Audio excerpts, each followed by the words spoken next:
One of the big names we're keeping an eye on is Deandre Ayton, former #1 overall pick. He's the guy the Suns elected not to do a contract extension with during the season. So what do we have in store here for the Suns and what they might do, maybe a sign and trade? What do we have with Ayton and the money? Yeah, the top restricted free agent on the market. They can't just allow him to go out and sign with the team. They have the rights to match any offer sheet. So if you're not comfortable paying him 5 years, $179 million, maybe you go out and you do a sign and trade instead of allowing him to sign an offer sheet and then you match and you're not comfortable. So when you look at, the best scenario would be for him to go back, right? Yeah. They don't have cap space to kind of replace him. So when you're looking at, certainly potential teams, one team certainly to keep an eye on is the Indiana Pacers, okay, right?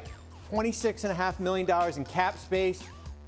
You could make it work where maybe a player like Miles Turner would come back in the deal. Maybe you get a first-round pick. That gets you a center last year of his contract here. So that's the scenario to kind of keep an eye on as far as an Ayton, maybe Turner swap. Sure. That would go there. The other team that could certainly use a center, would be a team like the Raptors. But the hard part is where the Pacers had cap space, they only have a little bit here. So you would have to make the money work. Ayton's contract is complicated. It only counts about his 50% going out. So you're going to have to start adding some of your core pieces. And as you can see with this Toronto Raptor, who would it be? That's the hard part. One of your core guys would have to go out in a trade. And are you getting better by bringing in a guy like Ayton, who probably hasn't lived up to those #1 pick expectations, getting rid of a guy like Anunoby to go over to the Phoenix Suns?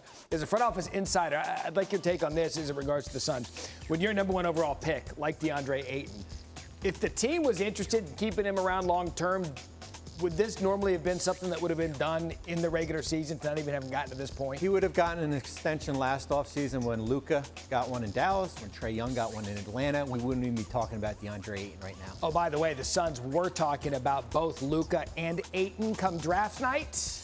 We know how that went. They went with DeAndre Ayton. Bobby Marks with us all afternoon. Bobby, thank you.